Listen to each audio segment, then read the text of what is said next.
Angikubelele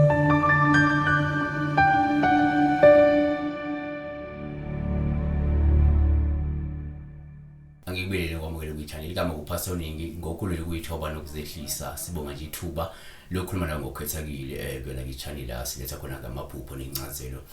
ngethemba ukuthi mhlawumbe kukhona ukukhanyiseleka nokucaciseleka okuthile ongakuthola sibonga nje ukuthi uNkulunkulu usakulondile uNkulunkulu ke usakugcinile nanokuthi ke uyayinika isikhathi sokulandela i-channel engathi ke uma ungaka-subscribe ungaqhubeka usubscribe ose-subscribe cha kuhle kakhulu okwenzile ngane yakwethu ukubonga kukhulu nakuNkulunkulu sikufisela inhlanhla sikufisela ukuphumelela kuyona yonke iminxa yempilo asingeni la sikhulume namaphupho nje amabili amathathu ngane on Instagram mina ngoxolani_enoch ungangilandela nakhona kunankinga kanti futhi ke kune-channel kaPastor weNingi khona la ku-YouTube amaphupho esiwenza ku-e.tv siwafaka ngale noma ngizowafaka ngale mase ngithola isikhathi ngingakwazi ukuthi ke nivakashele nayo ukwenza ukuthola ukucaciseleka asingene sigxile kona amaphupho ngaza kwethu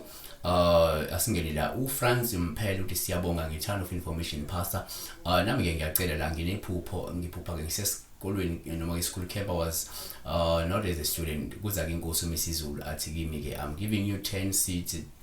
to teach about, but please don't use tomato seed. And then he said, when he walks away, I trust you with these seeds. Ama seeds were broccoli, cauliflower, etc. Ngiyabonga.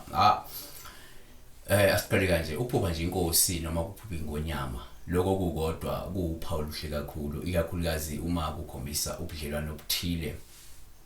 obuhle nobufanele.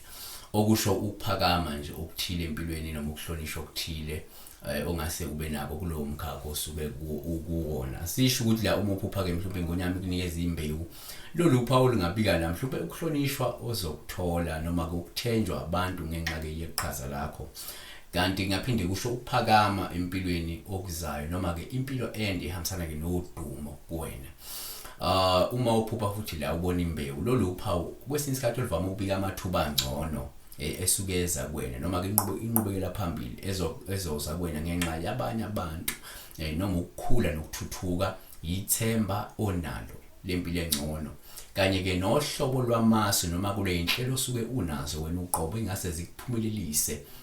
empilweni ngosizo lwabanye abantu yabona uma uphupha ubona mhlawumbe futhi imbewu kwesinye isikhathi kusho la ikusasa elishe neliqhakazile kusho ukukhula ngokomnotho lindela nempumelelo mhlawumbe enkulu esuke iza kuwena noma lindela umgubho noma umbungazo ukubungaza okuthile ongase kube khona mhlawumbe empilweni yakho ufikile Mbatha uthi uphupha ke ingane idansa kusho ukuthini uma uphupha kubona ingane idansa noma kubona iqembu lesingane sidansa lolu uphawu luhle kakhulu nosuku lubika mhlawumbe isimo senhlanhla lungabi ukuwoneliseka nenjabulo esuke izempilweni yakho ngabuye futhi kusho la ukuthola ubudlelwane noma umshado ozokujabulisa nokuba ke nomndeni ogcwele injabulo nothando usibuthwala uthi sawubona pastor weNingi kanye nababukeli bohle lokusho ukuthini uphupha ke uthathwa uthingo lwenksazana kungathi kungena kulona undiza asiqale ngokuphupha undiza kuwuphawu luhle kakhulu lokho osuke lukhombo kwembathwa imimoya ethile noma kumoya othile nomoya uphinde kube yiwona ukwelekelelayo ukukutakula ezinkingeni naseyingozini ezithile esuke zimelene nempilo yakho kanti futhi ke uma uphupha la ubona ukuthi ngolwenksazana lolu uphawu luhle kakhulu lwempumelelo kanye nenhlanhla ikakhulukazi olingabi kokwenama kwezothando ukuchuma ngakwezemali ukuthola udumo noma kuba ke nedumela nje kubantu lokho ngaphinde kusho la ukuthi sekuzolunga kungekudala ungabe salilahla ithemba lempilo engcono futhi uma uphupha la uthathwa noma undiza ngawuthingo lwenksazana lolu uphawu olingasho ukuthi noma lingakhomba ukwaneliseka ngokomphefumulo noma ukuphakama nje ngokomkhakha wakho ungaphinde kusho ukuthola kwempuleleka ngokomoya ngabuye kusho ukuthi mhlawumbe uzophakama futhi uzokhululeka ezinkingeni zakho ngenxa yamandla kamoya asuke kwembethe Priscilla Priscilla uthi ke hayi uma uphupha isivunguvungu siza ke ngasendlini ohlala kuyona siphinde ke siphaphe nje indlela ke uphephe kusho ukuthini hey Nkosi kodwa ke okuvelayo la kusho ukuthi isiphepho siza ngakuyena kodwa phinde sijike ke bese ephepha yena uma uphupha umoya omkhulu onamandla umoya ngaba isivunguvungu esikhulu. Lolu uphawu osukuluzwa njengeseqayiso seyinkinga eyifaka phakathi isichitho mhlawumbe abakuzama ke ngaso. Kungaphinde kubike ibhadi elingahleke mhlawumbe likulandele noma usizi olusinala ukujeqeza nje empilweni. Futhi ke lokhu ngaphinde